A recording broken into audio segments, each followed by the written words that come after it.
एकदम गाढ़ी मलाईदार रबड़ीदार ऐसी जबरदस्त साबूदाना खीर जो ना तो कभी जलेगी, ना चिपकेगी और ना तो फटेगी।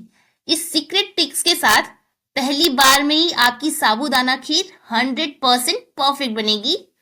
कोई भी त्योहार हो या कोई व्रत, जैसे कि आज नवरात्रि का पहला दिन है, इन दिनों में साबूदाने की खीर तो हम जरूर बना ही लेते हैं।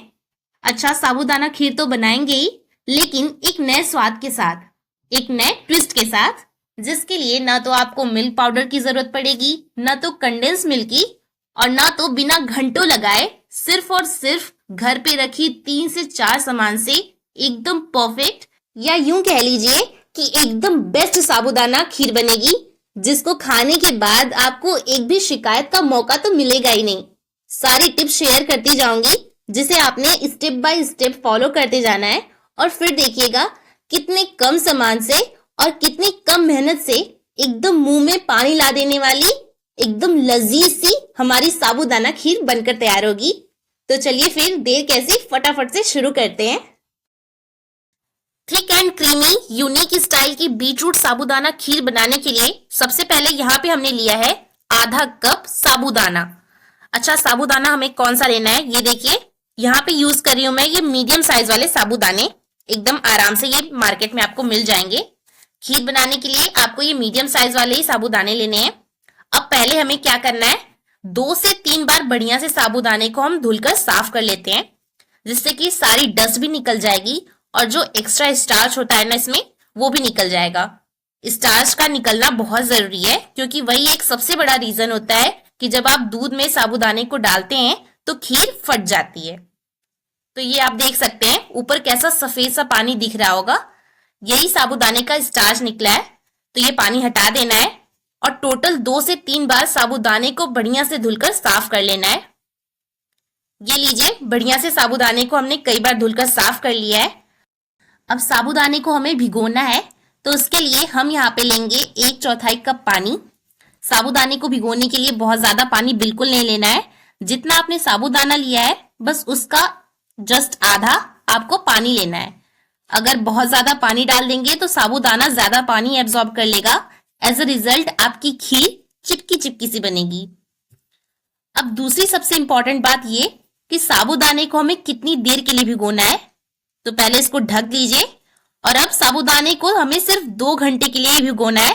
खीर बनाने के लिए एग्जैक्ट 2 घंटे के लिए हमें साबूदाने को भिगोना है।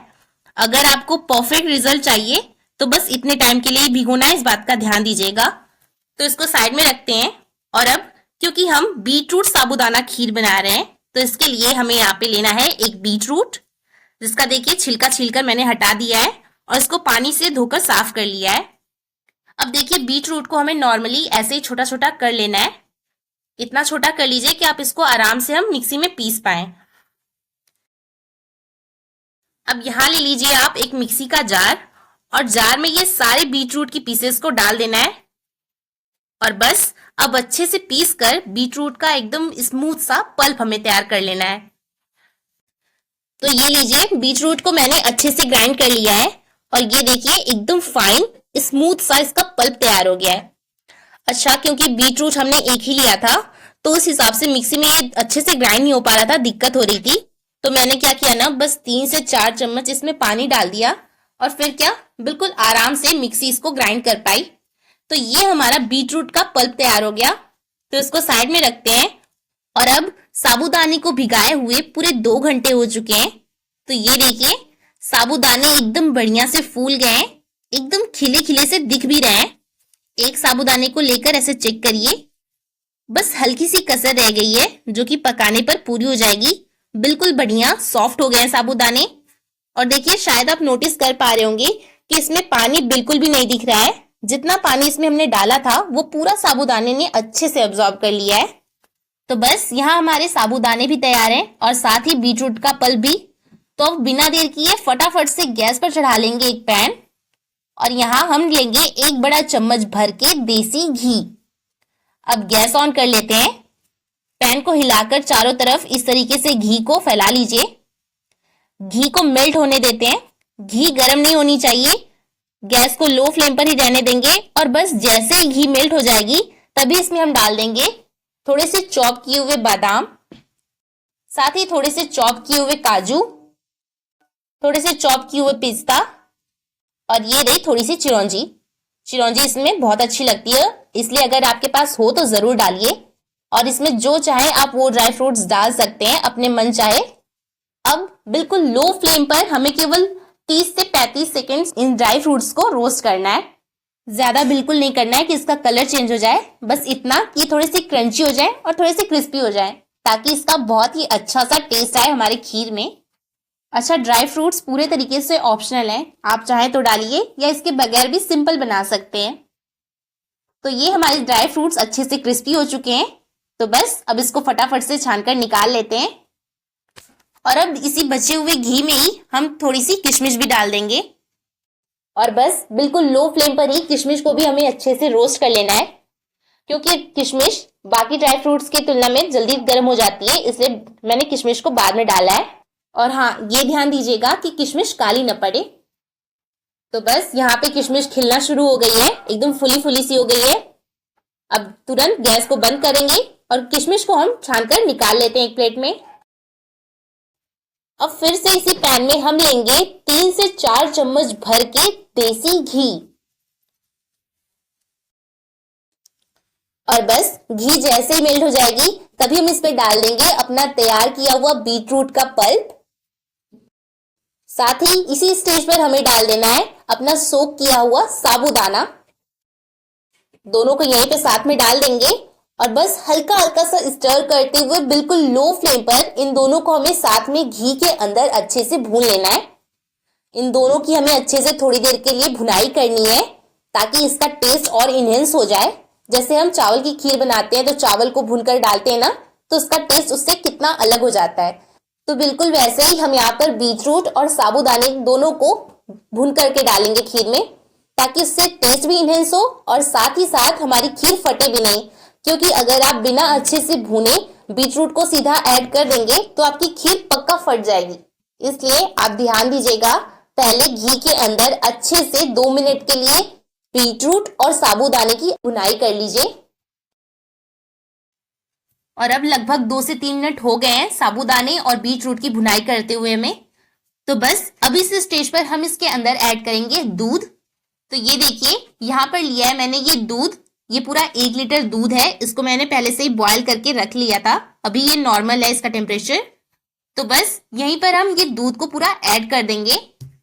यहाँ दूध आप नॉर्मल या फुल फैट कोई भी ले सकते हैं, बस उसमें अच्छी गाढ़ी मलाई जरूर होनी चाहिए, ताकि हमारी खीर भी मलाईदार और रबड़ीदार बने। यहाँ पे आपको कच्चा दूध बिल्कुल नहीं डालना है, उससे खीर हमारी फट जाएगी। एक ही बार में नहीं डाल देना है, बल्कि इस तरीके से किसी की हेल्प लेकर दूध को धीरे धीरे इसमें डालते जाइए और स्पैटुला से लगातार चलाते जाना है, ताकि साबूदाना अच्छे से दूध के साथ मिल सके। एक ही बार में झटके से डाल देंगे तो फिर आपके लिए मुश्किल हो जाएगा इसको मिक्स करना। अब आप ये देखिएगा, ना तो खीर फटेगी और ना तो साबूदाने आपस में चिपकेंगे, बल्कि फटाफट से साबूदाने के जो दाने हैं वो देखिएगा कैसे एकदम से मोतियों की तरह दूध के ऊपर आ जाएंगे। तो इसी तरीके से इसको चलाते हुए लगभग 3 से 4 मिनट के लिए साबूदाने को दूध के साथ पका लेना है, जिससे कि जो दूध का फ्लेवर है वो साबूदाने में अंदर तक आ जाए, आपस में सारी चीजें मिलजुल जाएं। बहुत जल्दी ये खीर गाढ़ी हो जाती है, इसलिए इस खीर में ना तो आपको अलग से कोई मिल्क पाउडर डालने की जरूरत है, ना कोई मलाई और ना ही कोई कंडेंस मिल्क। ये इसी तरह काफी गाढ़ी, क्रीमी और रिच बनती है। और अब देखिए, केवल 3 से 4 मिनट के पकाने के बाद ही क्या मस्त गाढ़ी हो गई है हमारी खीर। तो बस अब इसी स्टेज पर हमने जो ड्राई फ्रूट्स रोस्ट करके रखे थे ना, उन सारे ड्राई फ्रूट्स को यहीं पे डाल देंगे। और अब इसी में हम डाल देंगे आधा कप चीनी।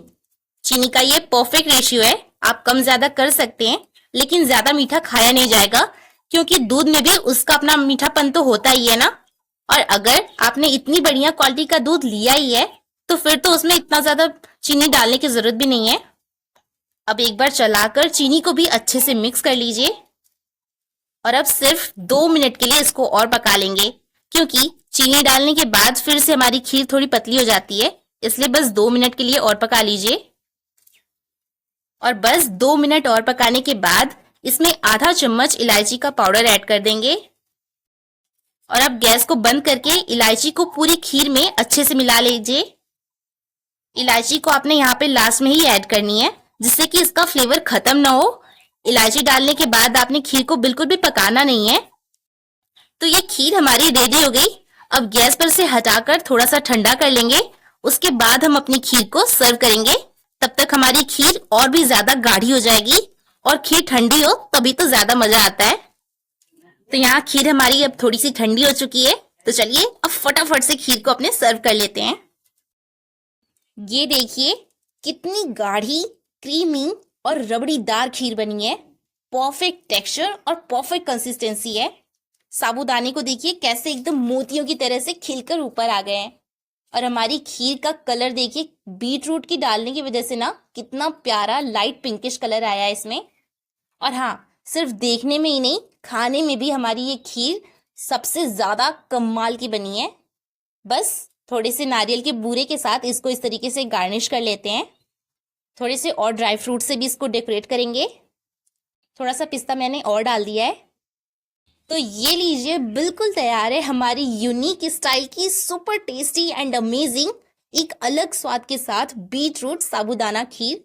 बच्चों को भी जरूर पसंद आएगी क्योंकि इसका जो एक हटके यूनिक सा फ्लेवर है बीट रूट का, उससे इसका टेस्ट और भी ज्यादा इनहेंस हो गया है। और यकीन मानिए ये इतनी अच्छी बनती है कि एक बार खाने के बाद आप खुद को रोक ही नहीं पाएंगे। और जब भी आपके घर में बीट रूट होगा तो आप ये बीट रूट साबूदाना खीर तो जरूर बना ही लेंगे। तो उम्मीद करते हो फ्रेंड्स आपको मेरी ये रेसिपी पसंद आई होगी। अगर वीडियो अच्छी लगी हो तो प्लीज वीडियो को लाइक, शेयर और आपके अपने चैनल मीना की रसोई को सब्सक्राइब करना बिल्कुल ना भूलें। तो चलिए मिलते हैं नेक्स्ट वीडियो में। तब तक के लिए bye bye, take care and thanks for watching.